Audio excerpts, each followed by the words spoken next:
अच्छा हसन भाई, मैं ना आपके सामने ही ना एक सवाल रखना चाहता हूँ। अवैस इकबाल साहब को मैंने रिसेंटली सुना था। तो वो ना बहुत बेसिक सवालात से मतलब अपना जो है वो लोगों से बात करते हैं रोज़ाना, और वो उनके सवाल सुनता रहता हूँ। तो कुछ सवालात जो थे वो मुझे बहुत समझ लें कि भाई तजस्सुस में उन्होंने मुब्तला किया कि उनके सवालात के जवाबात मुझे तहकीक करने के बावजूद कोई इतनी तसल्ली बख्श नहीं मिले।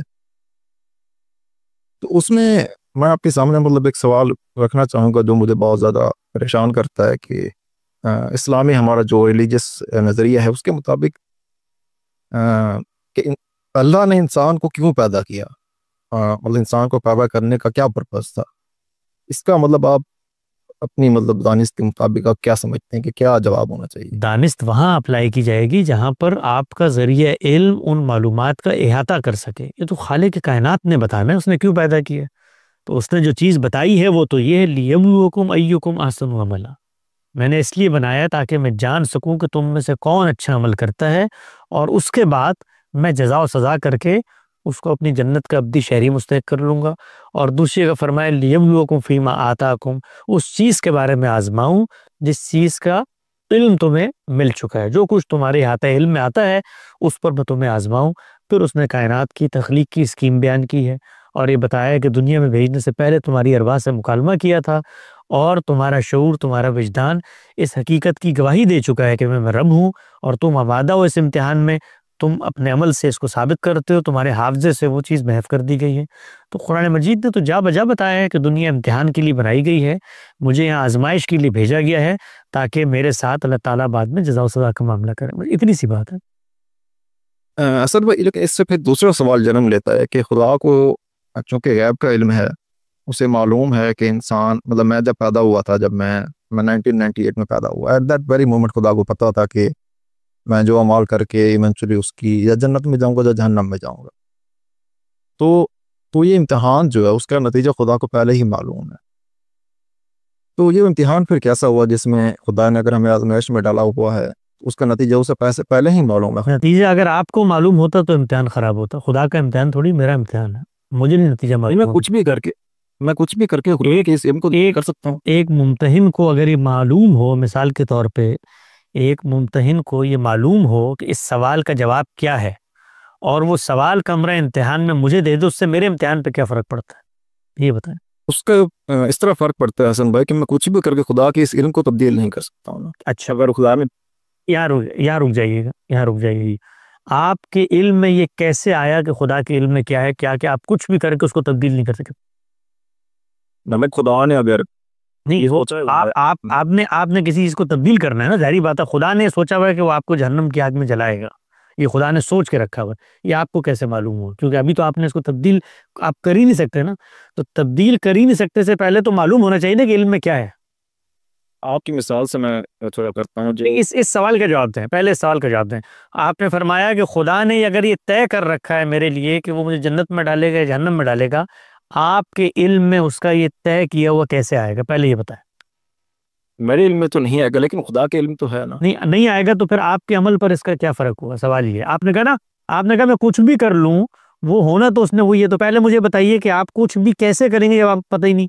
मैं आपको बता जी, आपने जब ये एनालॉजी दी है कि मुमतहिन को नहीं पता है मुकम्मल इम्तिहान के दौरान, अगर मैं हल कर रहा हूँ, अब आधा टाइम हो चुका है पेपर का, अभी तक मुमतहिन को नहीं पता कि इसने क्या लिखा हुआ है, उसको नहीं आइडिया कि भाई ये फेल होगा या पास होगा। अगर उसे एग्जैक्ट टाइम आधा हो चुका है इम्तिहान का और उसे पता है कि ये फेज या पास होगा, तो मैं इम्तिहान पर कुछ भी लिख के आ जाऊँ तो उसका नतीजा तब्दील नहीं हो सकता। इस केस में मुमतहिन को पहले से मालूम है। एक ऐसी मिसाल को लेते हैं, तो आप ये काम दुनिया में क्यों नहीं करते? दुनिया के जो पर्चे होते हैं आपके, उसमें आप ये जी। काम क्यों नहीं करते हैं? आप पर्चा खाली छोड़ के आ जाए। मुम्तहिन को तो पता है पास होंगे फेल होंगे, क्लास में हर टीचर को पता होता है। पूरा साल बच्चा पढ़ता है, पहले दिन पता होता है फर्स्ट कौन आएगा, कौन बच्चा फेल होगा, पूरा साल उस्ताद बता रहा होता है। आप पर्चा छोड़ के आ जाए करें भाई, मुम्तहिन के तो इल्म है। मुम्तहिन का इल्म मेरे अमल पर असरअंदाज नहीं होता। आपके बारे में एक शख्स, एक टीचर ये कहता है, मेरा एक टीचर मुझे कहता था कि तुम फेल हो गए, मुझे कहता था, मैंने टॉप करके दिखाया उसको, उसका इल्म मेरे अमल पे असरअंदाज नहीं हुआ। जो आपके टीचर ने प्रेडिक्ट किया था उसको एब्सोल्यूट नॉलेज नहीं था, खुदा का एब्सोल्यूट नॉलेज है। खुदा का एब्सोल्यूट नॉलेज मेरे सामने आ जाए ना, उसके बाद फैसला करेंगे। आपके सामने फ्लू नॉलेज आ गया, नॉलेज बताएं क्या है। हसन भाई मुझे तो नहीं पता, खुदा। जब नहीं पता, जब नहीं पता तो आप मुझे बताइए कि आप मजबूर महज हैं दुनिया में। मैं मजबूर है, मैं इसलिए नहीं हूँ क्योंकि मुझे पता है कि खुदा ने मेरा फैसला तय करके रखा हुआ है। मैं कुछ भी करके क्या है वो तब्दील, ये, क्या है जरा मुझे बताइए, वो क्या है फैसला? वो खुदा को इल्म है ना, उसने वो इल्म है तो आपके अमल पे उसका क्या असर होगा, मुझे ये बताएं। अच्छा चले इस तरह कर लेते हैं हम्म। कि एक मैच है, क्रिकेट मैच, फिक्स मैच है, उसमें जो ऑडियंस है उसको नहीं। मैच फिक्स है, यही यही रुक जाए, मैच फिक्स है, पहले इस मिसाल को अप्लाई करें। ये आपके इल्म में कैसे आया मैच फिक्स है? हमारे इल्म तो नहीं, क्योंकि हमें डिवाइन नॉलेज से बताया गया है। नहीं, ये आपको यहाँ पर ये बता दिया मैच फिक्स्ड है। फिक्स्ड का मतलब ये होता है कि एक टीम ने ये तय किया है कि मैं हारूंगी, ये है ना। ये आपके इल्म में आ गया, यहाँ पे मुशाहिदा हुआ होगा, किसी लड़के ने आके बताया होगा, किसी ने आपसे बुकिंग राब्ता किया होगा कि भाई ये मैच फिक्स्ड है, ये इल्म में आ गई ना बात। जी। एक एक नतीजा सामने आ गया कि ये मैच एक टीम ने हारना है, एक ने जीतना है, क्योंकि उन्होंने फिक्स कर दिया। आपका इल्म बन गई नहीं ये बात। खुदा ने आपके बारे में क्या तय किया, इसका पहले इल्म बताएं, वो कहाँ है आपके पास? मैच फिक्सिंग का इल्म है। ऐसा नहीं है, ऐसा हसन भाई इसे ही मसला है ना कि मेरे पास नहीं है, खुदा के पास मौजूद। खुदा के पास अगर मौजूद है तो ये तो खुदा का मसला हुआ ना। खुदा के पास मौजूद हुआ तो सिर्फ एक सवाल बाकी रह जाता है कि हम खुदा से क़यामत में पूछें कि आपने हमें इरादा इख्तियार भी दिया, आपने हमें अमल की आज़ादी भी दी, आपने हमारे साथ 100% इंसाफ किया, हमने वो किया जो हमारा इरादा था, आपका इल्म मेरे अमल पर असरअंदाज नहीं हुआ, ये तो वाज़ेह हो गया। ये बताइए कायनात आपने बनाई क्यों? ये सवाल होगा, कर लीजिएगा, आपको किसने मना किया। लेकिन ये मत कहें कि खुदा का इल्म मेरे अमल पे असरअंदाज होता है। गुजारिश भी रही है हसन भाई कि जब आप ये कहते हैं कि खुदा ने इस दुनिया को क्यों बनाया, इसका सवाल आप जब बल बबूरू बरू पेश हो गया खुदा के तो पूछ लेंगे। तो उसने को डिवाइन नॉलेज भेजा है, उसमें इस चीज़ को एड्रेस नहीं किया, इतने बेसिक सवाल। उसकी मर्जी, वो खुदा है भाई, वो खुदा है, वो इसको भी एड्रेस ना करता, मैं वैसे ही छोड़ देता फितरत की रहनुमाई में। हसन भाई यही तो मुश्किलात है ना, फिर जब आप पर्पस डिफाइन ही नहीं कर पा रहे। नहीं, पर्पस तो उसने डिफाइन किया, आप पर्पस नहीं पूछ रहे। पर्पस मेरा डिफाइन है, उसका डिफाइन नहीं है। पर्पस मेरा डिफाइन है, दुनिया में मेरे आने का क्या पर्पस है ये डिफाइन है। उसकी तख्लीक के क्या मकासद हैं, वो क्या पेश नजर रखता है, ये उसका मामला है। खालिक का पर्चा मैंने हल करना, तो जाके खालिक का इम्तिहान लूंगा। इस वक्त तो मैं मखलूक हूँ। मैंने अगर खालिक को बनाया होता तो मैं खालिक से 100 सवालात करता, वो मेरी मखलूक होती ना, मैं खालिक होता। यहाँ मैं मखलूक हूँ, अगर मैं मखलूक हूँ तो मैं आपसे एक सवाल करता हूँ, बुनियादी सवाल है जहाँ से आपने गुफ्तगू का आगाज किया था कि खालिक के फैसले के बाद मैं कुछ भी करूँ होना तो वही है। ये आपका बुनियादी नुक्ता है ना, मैं कुछ भी करूँ होना तो वो है जो खालिक का फैसला है। तो आप मुझे बताइए कि आप कुछ भी करें। मैं समझता हूँ कि एक आदमी जो रिलीजियस टेक्स्ट पे मानता है जिस तरह आप मानते हैं, मैं तो नहीं, मैं भी समझता हूँ कि मैं भी इस पे फैसला नहीं कर पा रहा हूँ कि खुदा ने ये चीज़ लिखी भी हुई है कि नहीं। लेकिन अभी on the face of it एक रिलीजियस आदमी जो ये मानता है, बिलीव करता है कि वर्ड ऑफ गॉड है और खुदा उसे कह रहा है कि मुझे गैब का इल्म है और तुम लोग इम्तिहान के लिए यहाँ बैठे हो, और जब जो इम्तिहान में कामयाब होगा उसको मैं जन्नत में डाल दूंगा और जो नाकाम होगा उसे मतलब दोज़ख में डाल दूंगा। तो मैं कह रहा हूँ कि जब एक चीज़ खुदा को एब्सोल्यूट नॉलेज है और हम उसके नॉलेज को तब्दील नहीं कर पा रहे हैं। कैसे नहीं कर एक सेकंड, तब्दील नहीं कर पा रहे, जरा इसी स्टेटमेंट पर रुक जाए ना एक सेकंड। मेरा आपसे जो बुनियादी सवाल है जिसका जवाब अब तक आपने नहीं दिया, खुदा को एक चीज का इल्म है, स्टेटमेंट को जरा अलग अलग करें, तालिबाना तौर पे अलग अलग करें। खुदा को एक चीज का इल्म है, आपका नाम क्या है? वसी। वसी भाई के बारे में इल्म है कि वो जन्नत में जाएंगे, हमारी खुशगुमानी अल्लाह को जन्नत में ले जाए। अल्लाह ताला ने तय कर रखा था अपने इल्म के मुताबिक कि बिलाखिर वसी साहब ने जन्नत में जाना है। ये एक इल्म है, एक स्टेटमेंट इसको अलग करना, ये अल्लाह के पास महफूज है कि आपने जन्नत में जाना है। दूसरी स्टेटमेंट आपने ये दी कि हमने उसका जो कुछ उसके जहन में उसको हम तब्दील नहीं कर सकते, इसके लिए ज़रूरी है तब्दील नहीं कर सकते का जो दावा है, ज़रूरी है कि पहले इल्म में मेरे हकीकत आए तब मैं उसको तब्दील करूँ या नहीं करूँगा ना। तो अल्लाह ने आपके लिए जन्नत तय कर रखी है, ये आपके इल्म में कैसे आया, सवाल मेरा ये है। तब आप इसकी तब्दील ना करने के बारे में मजबूर बहस होंगे ना। इसका जवाब दें कि खालिक का इल्म आपके अमल पर असरअंदाज कब हुआ, वो बताइए। खालिक जमीन पर उतरा हो, उसने बताया हो कि वसी साहब मैंने आपके बारे में तय कर रखा है कि आप जन्नत में जाएंगे, पहले मुझे बताए इल्म कैसे आया आपको। वो बहस आगे की है कि इल्म आने के बाद अब आप उसके अमल को तब्दील कर नहीं सकते। ये बताइए आपके इल्म में कैसे आता? मैं बताता हूँ। जो अशरा बशरा थे उनमें 10 हिसाब में कोई बशारत दी कि आप जन्नत में जन्नत में जाएंगे। ये बात सच है? नहीं यार, ये रिवायत की बहस है। ये सच है, ये झूठ है, इस रिवायत को आप रख दें, इस रिवायत को कबूल करना करिए, रिवायत की बहस है आप लोग। नहीं नहीं, उसूल पे बताइए, अशरा मुबशरा छोड़ दें, उसूल में बताइए। इस उसूल कॉम्प्रोमाइज हुआ। मुझे नहीं, वो होगा, पूरा इस्लाम कॉम्प्रोमाइज्ड होगा, सब चीज़ें। असल में हमारे इल्म में ये होता है कि हम छलांग मार के जाते हैं, अशरा मुबशरा पे जाएंगे, वहाँ से क़िरातों के इख्तलाफ पे जाएंगे, वहाँ से मसीह अलैहिस्सलाम पे जाएंगे, वहाँ से बाइबल की तारीफात पे जाएंगे। मेरा बुनियादी सवाल है, खुदा का इल्म आपके अमल पर असरअंदाज होता है, इसलिए आपको खुदा का इल्म हो चुका है आपके बारे में, उसका माखज़ क्या है ये बताएं मुझे। माखज़ ये है कि खुदा ने अपनी डिवाइन बुक में ये लिखा हुआ है कि आपके बारे में एब्सोल्यूट नॉलेज, आपका जो नॉलेज है वो खुदा के पास मौजूद है। होगा, तो इससे आपके अमल पे क्या असर पड़ा? अमल पे ये असर पड़ता है कि हो सकता है कि मैं सारी ज़िंदगी एक नेक काम करूं, हाँ, लेकिन आखिर पे जाके चूंकि खुदा ने जहन्नम का लिखा हुआ है मेरे इल्म में, तो मैं एक ऐसा डीड कर दूं। कैसे कर खुदा दें? मुझे जाने, कैसे कर दें? कैसे कर दें? आपके पास इरादा, अकल, शऊर है दुनिया में?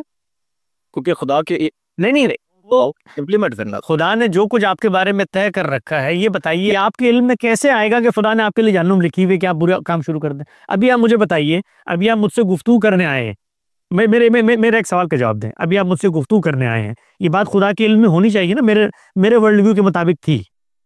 जी, ठीक है, आप इसके लिए मजबूर महज हुए कि आप मुझसे गुफ्तगू करने आए?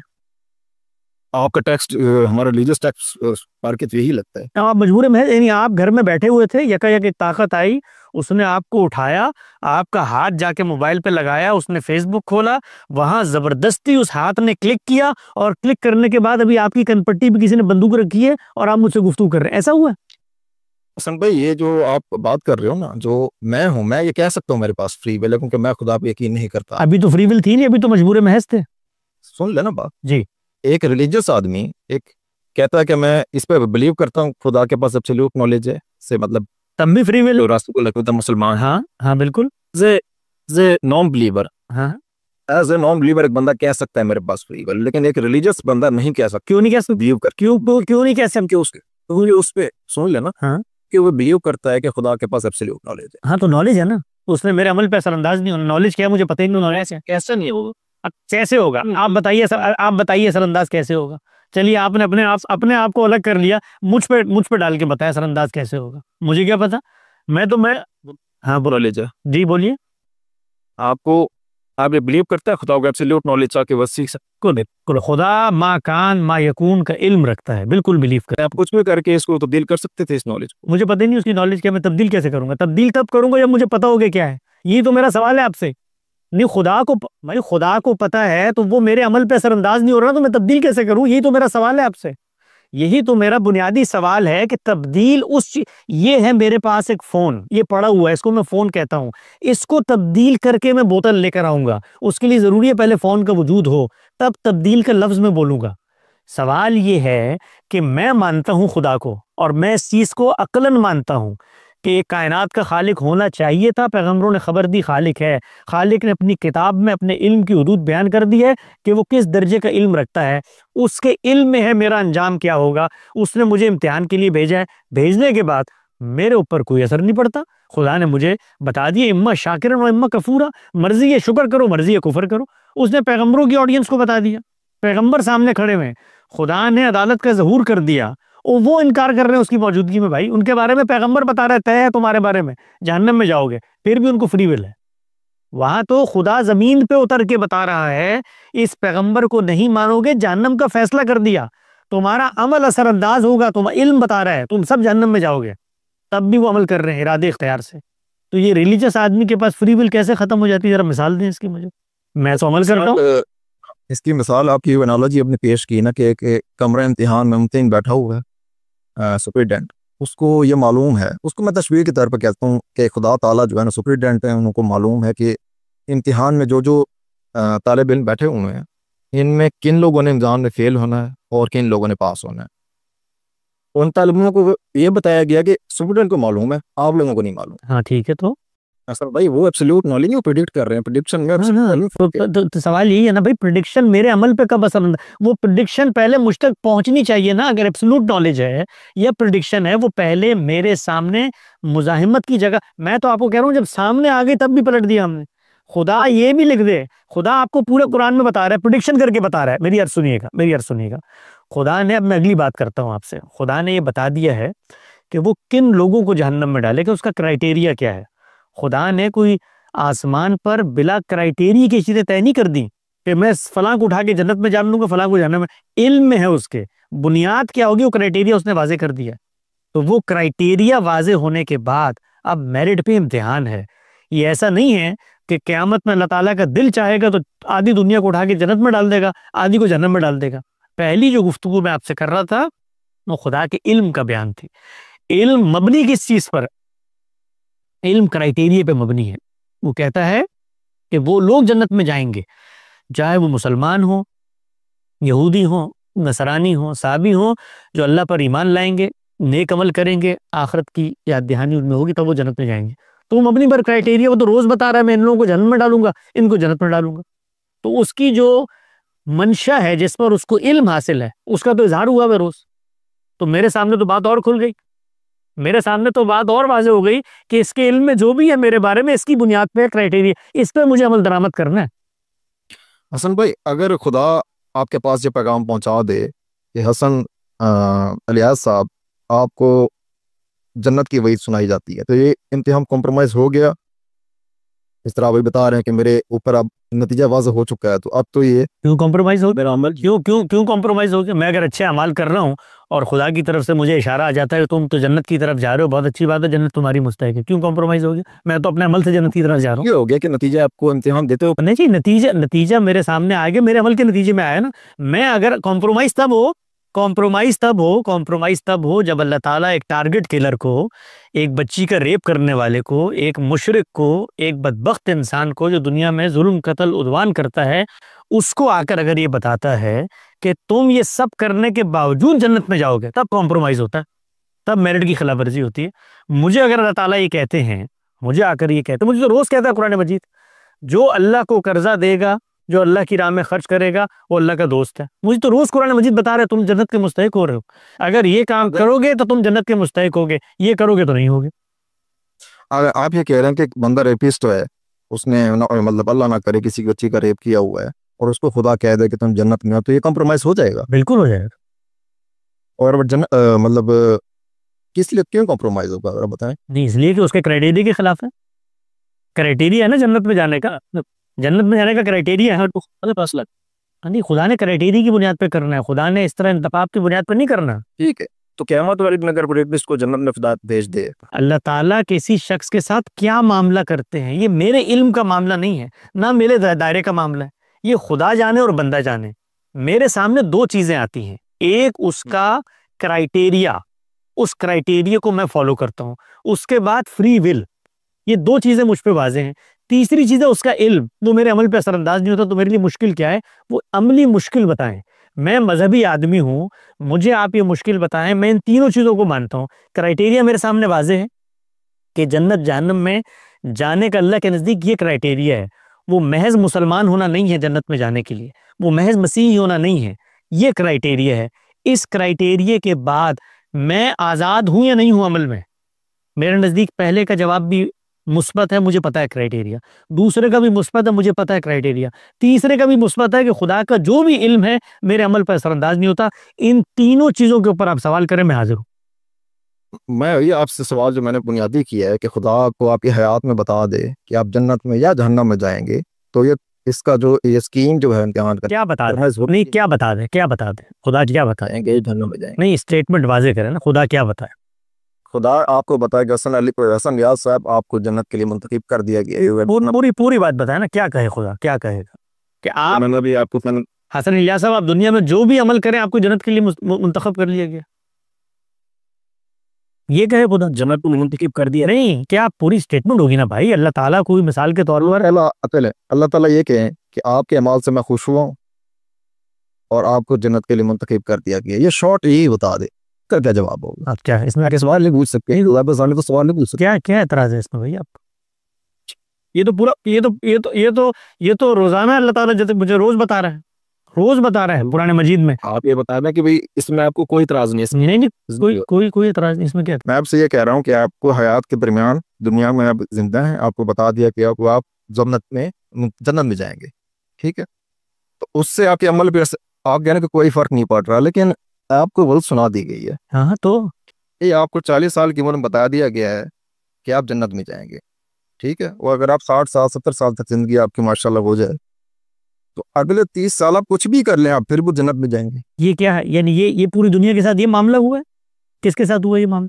इल्म के मसले को इल्म की जगह पर समझने की कोशिश करें। सवाल अशरा मुबशरा की हदीस पे हुआ, वहां से एक मुकदमा निकाल के पहले अपने आप को मजबूर महज किया, उसके बाद खुदा के वजूद। भाई सवाल अगर अशरा मुबशरा की हदीस पे है तो सिंपल सवाल पूछें कि दुनिया के अंदर अल्लाह ताला ने फैसला क़यामत में करना है, तो उनके बारे में ये कैसे फैसला कर दिया, ये सवाल पूछे ना। उसमें खुदा ने दुनिया को बता दिया मेरे अमल पे असरअंदाज होता है, मैं ये नहीं कर सकता वो नहीं कर सकता। ये क्या करते हैं हम लोग भाई? अगर सवाल अशरा मुबशरा की हदीस में, तो हदीस में पूछे सवाल, हदीस के अल्फाज पहले पढ़े क्या है, उसमें खुदा ताला ने किया क्या है, पैगंबर ने कहा क्या है, बशारत दी है। बशारत फैसला होता है, बशारत दी है, और उस बशारत के बाद हर बशारत, हर गुफ्तगू जो कम्युनिकेट होती है वो ज़मानो मकान हुदूद व शराइत की रियायत से होती है। कोई शख्स उसके पास ये हक था, इख्तलाफ करता, बशारत वापस हो जाती। मुझे जन्नत की बशारत दी है कुरान मजीद ने हर जगह पे, ईमान लाओगे ये करोगे बशारत है, इल्ला एक किसी जुर्म का इर्तिकाब ना कर दो। मैं पूरी जिंदगी नमाजें पढ़ता रहूं, रोजे रखता रहूं, तवाफ करता रहूं, हज करता रहूं, और मरने से पहले किसी का कत्ल कर दूं, तो बशारत वापस हो जाएगी। इसका मेरे अमल पे असरअंदाज होने से क्या ताल्लुक है, ये बताएं मुझे आप। अच्छा, रसूलुल्लाह सल्लल्लाहु अलैहि वसल्लम साहब और सारे जो हमारे अंबिया कराम हैं वो जन्नत में जाएंगे, अल्लाह फैसला करेगा। आप मतलब कहते हैं कि वो जन्नती हो भी सकते हैं? अल्लाह फैसला करेगा, ये तो अल्लाह का क्राइटेरिया, अल्लाह ने फैसला करना, मेरिट पे अल्लाह फैसला करेगा, मैं थोड़ी खुदा की तरफ से फैसला करना। अल्लाह फैसला करेगा, जन्नत में जाएंगे अल्लाह फैसला करेगा। अल्लाह ने दुनिया के अंदर उन पैगंबरों को आजमाइशों से गुजार, अल्लाह फैसला करेगा। ये मेरा फैसला करने का दायरा नहीं है, अल्लाह का फैसला है। हर इंसान का फैसला अल्लाह करेगा, पैगंबरों का फैसला भी अल्लाह करेगा। और पैगंबर ने खुद बताया है क़यामत के दिन जब ये हो रहा होगा, सब अपने अपने फैसले के लिए दौड़ रहे होंगे, सब नफसी नफसी कर रहे होंगे, सब कर रहे होंगे। अल्लाह फैसला करेगा, मेरिट पे करेगा। मैं किसी शख्स के बारे में आप श्योर नहीं है? श्योर क्यों? मैं श्योर तो हूँ जब मैं खुदा हूँ कि मैंने फैसला करना। मेरा दायरा इल्म ही नहीं है ये, मेरे दायरे इल्म की बहस ही नहीं है ये। आपकी जेब में कितने पैसे हैं मैं श्योर नहीं हूँ उसके बारे में, तो आपका यहाँ श्योर नहीं है, मेरे दायरे की बहस नहीं है ना। आपकी जेब है, आपके पैसे हैं। हर शख्स दुनिया में इम्तिहान की गर्ज से आया है, मैं भी आया हूँ, पैगंबर भी आए हैं। पैगंबर अपना जवाब पहुंच देंगे, जो है वो भी जन्नत में जा सकता अल्लाह फैसला करे। शैतान जिनों में भी होता है, इंसानों में भी होता है, और शैतान का एक हकीकी वजूद भी था। वो जो शैतान इंसानों में आ जाता है उसके साथ अल्लाह ताला देखेंगे, फैसला करेंगे, मेरिट के ऊपर फैसला होगा, अल्लाह फैसला करेंगे। वैसे अगर खुदा फैसला कर ले कि अंबिया कराम को किसी को भी जन्नत में डालना, तो आप चैलेंज तो नहीं कर सकते? नहीं तो आप चैलेंज करेंगे तो मेरिट पे करेंगे या खुदा के सामने अकड़ के खड़े हो? नहीं, मेरिट पे। मैं किसी फैसले को चैलेंज क्यों करूंगा? मेरे लिए क्या जरूरत है मैं चैलेंज करूं? चैलेंज तो मैं तब करूं कि जब मुझे क्राइटेरिया पे इख्तलाफ हो। मैं ये कहूं ये अल्लाह ताला आपने पैगंबर भेजे थे, सारे पैगंबर तो शिर्क की दावत देते थे, आपने जन्नत में डाल दिया। कोई वजह होगी ना, मतलब चैलेंज करने की कोई वजह होगी, या मैं वहां पर करेंगे मतलब उधर जी आप क़यामत वाले दिन डिस्कशन करेंगे किस क्राइटेरिया के तहत आपने इनको जन्नत में डाला। हाँ, आप मुझे कोई एतराज होगा तो करूंगा ना, वरना क्यों करूंगा? चलो सही है ये। हाँ भाई, आपको मेरे यहाँ बैठने पे अगर कोई एतराज होगा तो आप गुफ्तगू करेंगे। आप पाकिस्तान में बैठे हैं, आपको कोई एतराज है? मुझे कोई एतराज नहीं, आप जो चाहें कहें। कह रहा हूँ कि खुदा के पास एब्सोल्यूट डिसीजन की ताकत है। हाँ, ताकत तो है, ताकत है तभी तो फैसला कर रहा है, फैसला मेरिट पे कर रहा है वो। ताकत तो है तभी तो फैसला कर रहा है, वरना मैं खुदा का क़यामत में हिसाब किताब कर रहा होता है। भाई मेरिट के तहत वो अगर जन्नत में डाल दे, हाँ हाँ, हो सकता है ये। नहीं तो क्यों नहीं होगा? मेरिट के तहत ही तो होना चाहिए। वो तो कहते हैं अल्लाह ला युखलिफुल मियाद। किसी नबी को अगर वो मेरिट के मुताबिक जन्नत में डाल दे, तो हाँ तो आपको कोई ऑब्जेक्शन नहीं। नहीं, मुझे क्या शक है? वो तो हर इंसान के बारे, वो अंबिया को कुरान मजीद में कह रहा है कि मेरिट पे तुम्हारा फैसला होगा। वो खुद कह रहा है, पैगंबर खुद कह रहे हैं कि हमें नहीं पता क़यामत में हमारे साथ क्या होगा, मेरिट की बुनियाद पे फैसला होगा। तो फिर हम उन पे आप एब्सोल्यूट अगर उन पे बिलीव नहीं है तो हम इसका एब्सोल्यूट बिलीफ से ताल्लुक ही नहीं है, इसका एब्सोल्यूट बिलीफ से ताल्लुक ही नहीं है। एब्सोल्यूट बिलीफ से क्या ताल्लुक है इसका? एब्सोल्यूट बिलीफ तो उस कंटेंट पे है जो उन्होंने मुझे दिया है, उनके साथ आखिरत में क्या अंजाम होगा इसका मेरे एब्सोल्यूट बिलीफ से क्या ताल्लुक है? नहीं मतलब कि अंबिया को, एक नबी को जबरील की तरफ से पैगाम आता है, खुदा जिसका हमारे सामने वाज़े नहीं है इतना। हमारे अभी बहुत सारे एक इंसान की लिमिटेशंस हैं, लेकिन खुदा ने नबी के सामने तो बिल्कुल रोज़ रोशन की तरह अपने वजूद को फरिश्तों के जरिए अयां किया हुआ है। हाँ, राइट, तो उनके साथ एक डिवाइन का राब्ता है। ठीक है। ठीक है, तो हो सकता है कि वो भी जन्नत में चले जाएं। अगर इस तरह की एम्बिग्युइटी है तो फिर उनके वर्ड को हम कैसे रिलायबल मान सकते हैं? नहीं हो सकता है वो जन्नत पे चले जाए, उनका इस वर्ड से क्या ताल्लुक है? उनका मामला, उनका इम्तिहान है दुनिया में, कि दुनिया इसका कोई ताल्लुक ही नहीं है। वो वर्ड वो वैसे बता रहे हैं, उस पर गुफ्तगू करनी, अलग से गुफ्तगू करें कि उनके वर्ड की हकानियत क्या है। कोई एक मौजू तो मुतय्यन करें। अशरा मुबशरा है, फ्री विल है, पैगंबर है, जन्नत है, आखरत है, सवाल क्या है? वो जो वर्डिक्ट मुझे दे रहे होते हैं खुदा का, उस वर्डिक्ट को पढ़ के उसके बारे में फैसला करता हूँ। किस क्राइटेरिया पे होता है वो अलग सवाल है। पैगंबर के साथ क़यामत में क्या मामला होगा, ये खुदा और पैगंबर का मामला है, और खुदा कहता है मेरिट पे फैसला करूंगा। तो वो अपना मामला खुद करवाएंगे, मैं अपना मामला खुद करूंगा। मुझे किसी के मामले में मुदाखलत की जरूरत क्या है? मैं असल भाई ये अर्ज कर रहा हूँ कि खुदा ने बंदों को इंतखाब किया पैगंबरों के लिए, या फिर जो अशरफ बच्चों को नबी वही इंतखाब से कहीं लाजिम नहीं आता कि उनका इम्तिहान खत्म हो गया। इम्तिहान वैसे ही दुनिया में भी सजा दी जाए तो इम्तिहान, इंतखाब के बावजूद वो गलती कर दें तो अल्लाह मछली के पेट में डाल देता है। खुदा का इल्म मेरे अमल पर असरअंदाज होता है, इसके लिए आपने कोई दलील पेश नहीं की अब तक। मैं सर आखिर पे ये दलील देना चाहूँगा, एनालॉजी जो आपने पेश की उससे, क्योंकि वो थोड़ा ज़्यादा ईजी हो जाएगा डाइजेस्ट करना है, समझना कि एक कमरा इम्तिहान में सुपरिटेंडेंट ने ऐलान करके इम्तिहान से पहले ये कहा हुआ है कि तुम में से जो भी पास होगा, तुम में से जो भी फेल होगा। इम्तिहान अभी शुरू नहीं हुआ और मुझे पता है कि वो कौन कौन है। ठीक है। और उसके बाद इम्तिहान में लोग बैठे हुए हैं जिसमें जिसमें अम्बिया भी हैं। उनको खुदा कहता है कि तुम जो हो ना, और आपके साथ जो भी आपके साथी हैं, उनको मैंने मुंतखब किया है अपने पैगाम देने के लिए। अब ये मेरी अंडरस्टैंडिंग है, आपको इससे इख्तलाफ हो सकता है। अब चूंकि तुम चोजन पीपल हो और मैं चाहता हूँ कि मेरा जो पैगाम है वो एज इट इज़ जाए आगे, तो तुम जो है ना, तुम्हारा इम्तिहान नहीं है। रुक जाओ, मैं तुम्हें यहीं पे रुक जाएं, यहीं पे रुक जाएं, इसी इसी जगह पर रुक जाएं, क्योंकि आपकी मिसाल पूरी नहीं होगी, क्योंकि मेरा उस पर इत्मीनान नहीं होगा। यहीं पे रुक जाएं। ये चीज अगर खुदा कहे कि तुम चोजन पीपल हो, तुम्हारा इम्तिहान नहीं होगा, तुम्हें मुंतखब कर लिया है, ये जो आपने स्टेटमेंट अभी दी है, ये बताइए अल्लाह ने कहाँ कही? अल्लाह ने अगर ये कहा है कि ये इंसान जिसको तुमने फॉलो करना है कि ये हिदायत है, हाँ, तो फिर ऑफ कोर्स वो हिदायत का पूरा नमूना होगा। ये मिसाल क्या दे रहे हैं आप कि खुदा ने उन लोगों के बारे में ये तय कर दिया कि तुम्हें मैंने चूंकि शरीक कर लिया, तुम मेरे चोजन पीपल हो। उनका तो इतना सख्त इम्तिहान है कि खुदा उनको कहता है कि तुम्हें यहाँ जमीन के पेट के ऊपर, आखिरत का तो इंतजार भी नहीं होगा, यहाँ अजाब दूंगा, तुम्हारे सजा और जजा का मामला यहाँ पर होगा। आखिरत तो बहुत बात की बात है, वहां जो होना है वो होगा। यहाँ पर और उन पैगंबरों के बारे में, उन कौमों के बारे में, दो मुंतखब कौमें हैं दुनिया में अल्लाह ताला की, एक बनी इसराइल, एक बनी इस्माइल। उन दोनों कौमों के बारे में जिनको चोजन था, उनके बारे में खुदा ने ये तय किया एक कौम के बारे में कि क़यामत तक इसके ऊपर अजाब का ताजियाना बरसेगा। क़यामत तक, आज भी बरस रहा है, खुदा ने बता दिया है। तब भी इरादे अमल का इम्तिहान है। तो चोजन होने से कैसे लाजिम आ गया कि वो लाजमन अल्लाह के मुंतखब चुनीदा है तो उनका इम्तिहान नहीं हो? वो तो इतना सख्त इम्तिहान है, इतना सख्त इम्तिहान है। आपने मिसाल कह दी, मुम्तहिन ने पैगंबरों को और अपने कंपेनियंस को ये कह दिया कि तुम मेरे चोजन पीपल हो, लाजमी तुम तो पास ही होगी। कहाँ कहा, जरा मुझे बताएं ना, कहाँ? मैं इसके आपको एक रैशनल पेश करता हूँ। कमरा इम्तिहान में पहले भी कहा गया है अगर तुम इस जैसा बनने की कोशिश करोगे तो वही तुम्हारी हिदायत है, कि तुम्हारा भी क़यामत में मेरिट पे फैसला होगा। ये हिदायत में तुम्हें दे रहा हूं, उनको पढ़ के सुनाओ, खुद भी अमल दरामद करो। तो मतलब उनके पास हमें जो कहा गया है कि खुदा रसूलों और अंबिया को तालीमात पे फॉलो करो, तो फॉलो करने से आप हो सकता है जन्नत में जाओ, हो सकता है जन्नत में भी चले जाओ। हाँ हाँ, बिल्कुल बिल्कुल हो सकता है, बिल्कुल। चले मैं फिर मिसाल को थोड़ा जो सवाल जो था उसको कंप्लीट कर लें। हाँ बिल्कुल। ठीक है, तो जो तालिब इल्म है उनको ये कहा गया है कि आपने कमरा इम्तिहान में जो आपको आता है, आप जो आपने मतलब कारकर्दगी दिखानी आप दिखाएं, रसूलों को फॉलो करें। अगर आप फॉलो कर सकोगे तो कामयाबी आपको मिलेगी। लेकिन वो मुझे पहले से पता है कि कामयाबी किस किस को मिलेगी, मुझे पता है। मतलब अगर मिसाल के तौर पर मैं केमिस्ट्री का टेस्ट दे रहा हूँ और सामने मुझे ऐलान कर दे कि यार मुझे पता है कौन कौन पास है कौन कौन फेल है, लेकिन आप लिख लो अपना, उसमें से कुछ है जो पैदा होते ही मर जाते हैं, बच्चे होते हैं जो जिनको कोई जिंदगी नहीं मिलती। और वो डायरेक्ट जन्नत में पहुंच। कमरा इम्तिहान में तो बच्चे नहीं बैठे ना, मिसाल को उस पे लाएं, मिसाल को आसमान पे ना लेके, मिसाल के अंदर सारी चीजें ना बच्चे नहीं है ना। अभी अभी या तो मुम्तहिन की मिसाल लेकर आए या फिर कायनात की मिसाल लेकर आए। अभी आपने कहा मैं कमरे इम्तिहान की मिसाल तक रहता हूँ, उसमें बच्चे कहाँ से आ गए? तो बच्चे इंडिविजुअल नहीं है, नहीं वो तो नहीं तो कायनात की बात है ना, फिर कायनात में आइए फिर उसमें सवाल करेंगे। नहीं फिर अब अगला सवाल करें ना कि बच्चों का इम्तिहान क्या होगा, फिर बच्चे पैदा क्यों किए, फिर तो अलग सवाल है ना। सवालात को अलग अलग करें, सवालात अलग अलग है।